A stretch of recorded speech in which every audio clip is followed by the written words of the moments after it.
So here we have my good friend and patient, Brian, and he has an incredible story to share with you. He just had his appointment on Friday morning, and go ahead and tell your story. Sure, be more than happy to.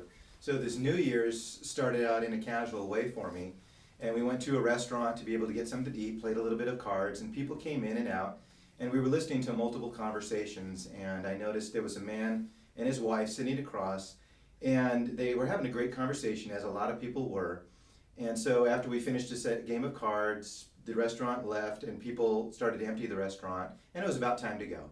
So I put on my jacket and stood up, and as they were finishing their conversation, he began to choke a little bit, and he began to cough.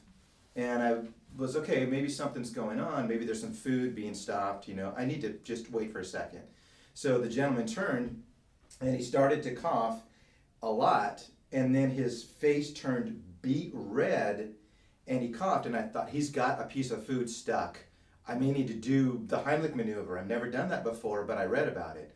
So I paid attention, and as he coughed, on his third cough, he just slumped. He just went completely slumped, over, no response, and his wife was calling out his name. She was saying, Richard, Richard, and he didn't respond, and I knew something was wrong. So I bolted over, and I know that you give the Heimlich about this way, and I gave him one bolt, just up like that, and I expected food to come out, and the guy stood up or woke up, and the guy just acted like nothing was going on. And his wife said, Richard, did you hear me? I was calling out your name. And he looked at her like, what are you talking about? He said, I was just eating food. And he looked up at me to his left and wondered, what are you doing here? And it was all of a sudden became strange, and we didn't know what's going on. And I asked, sir, did you know what happened after you coughed? What was going on? He says, I wasn't coughing, I'm just eating my dinner here. We were just flabbergasted, so we looked on the internet to find out what this was. Turns out there's a symptom. The guy was a little overweight. The guy later said that he was really stressed at work.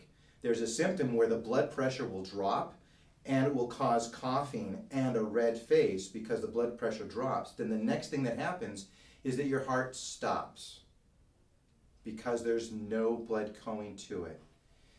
In that moment, I realized I was very, very humble because what I had done was restart his heart. He was on his way out when he slumped. In that moment, we were just all humbled completely that what had happened was his heart stopped, and because of that, he was back in this life. So I looked at his wife and him, and I said, I don't know why, but you're supposed to be here still on this earth because your heart stopped, and by grace of God, I just kept it going. I said, please, whatever you do, get together with your wife, find out what happened, find out what this is.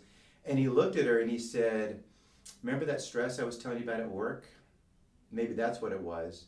And he said, this kind of happened a year or two ago. And I said, if it happened before, please get it checked out because this is telling you something. Your body is trying to tell you it needs help. He looked at me and shook his hand and said, Brian, thank you for that. We will get it checked out, and I'll make sure that I take better care of myself. So that's how my New Year started. Very well said, and this all started because I asked you the question, Brian, this is the year of what for you? This is the year of being in the right place, in the right time, as I'm led. And I realize now that I'm always in the right place in the right time if I choose to listen and be aware. And in that moment, I was just feeling I didn't need to leave the restaurant yet. Mm-hmm. Didn't know why. Mm-hmm. And then I figured it out. So, to put a chiropractic spin, and this is way above chiropractic, and it's not what chiropractic is, it's what it does for you. By having your head on straight, you can become more aware, your health is better, you can sort of get the focus off of you and be receptive or perceptive to what you ought to be doing given your own gifts, your own experience, your own personality. Brian was just there eating, who knows what brought him to that particular restaurant, but he was aware of what was going on around him, and he didn't think, gee, what should I do? Somebody's in trouble, they need help, I'm up, there he is. So, way to go, Brian. Thank you, Dr. And I hope this was an inspiration to you, and that this is very meaningful for you, being it's right in the beginning of the year.